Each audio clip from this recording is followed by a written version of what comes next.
So I'm at Cafe Brazil, anxiously waiting for my final speed date. Although there's a lot of men in here that look like they hit a lot of trees in the ugly forest. So far I've met a South African who thinks he's the Incredible Hulk, a member of the Geek Squad who suddenly went silent because he lost all of his questions when they blew off the table in the wind. And then there's the Harry Potter fan man who kept telling me for 3 whole minutes that I sounded like someone off the Harry Potter films.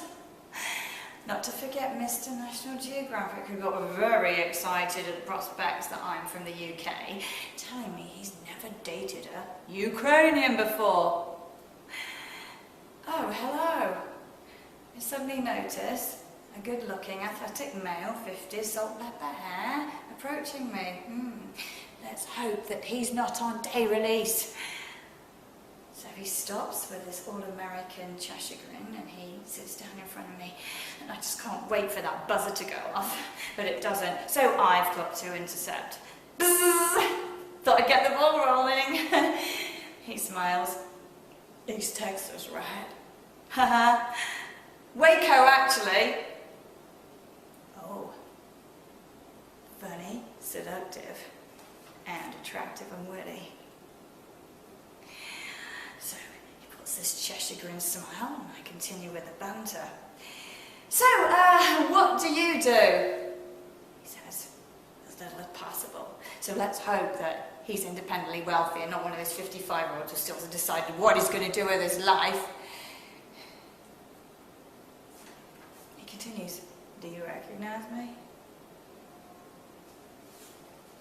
I was on all the international magazines back in my day.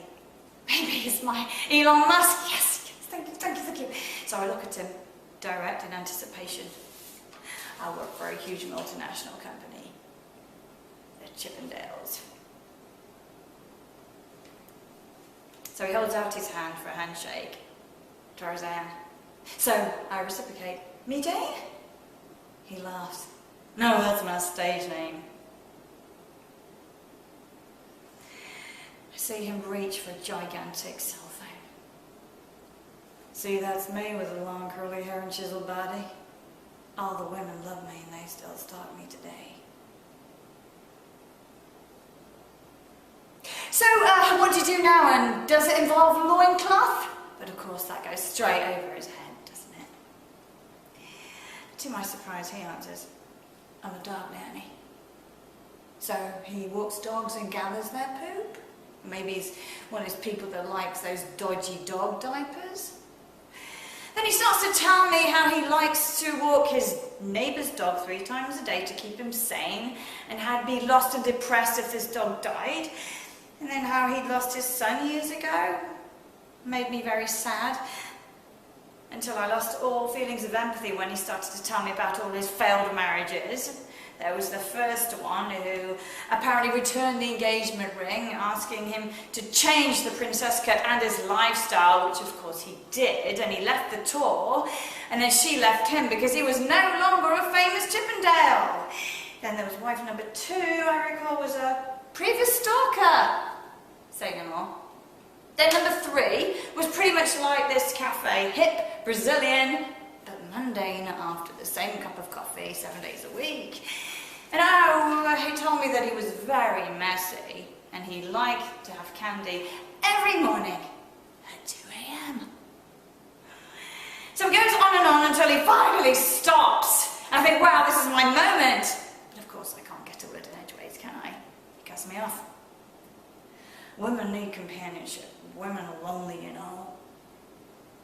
So it's that moment where you do that breathing thing, when all the skills you've learned in meditating, just to realise you've been ripped off with the calm app.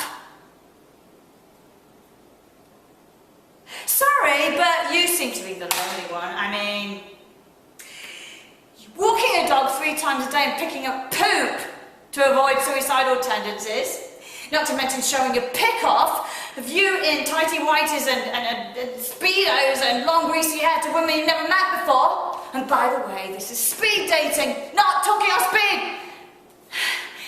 Then I stop and see him staring blankly at me. So the lights are on, but I don't think there's anyone at till he speaks. Most of my Australian female friends are quite laid back, even though they were stalkers.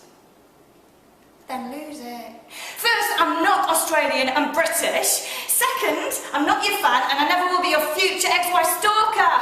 Oh gosh, is that the time I think you are missing and late for your afternoon walkies? Bzz, oh dear, I think the time's up. It was lovely meeting you, Tarzan, but I am clearly not your Jane. And I grabbed all of my things and I leave. Tarzan looking very lonely at the table.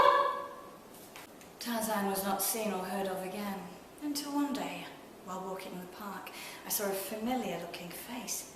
A man bagging up dog poo. It was Tarzan.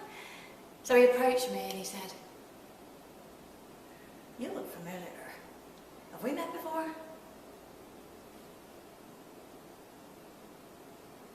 Met.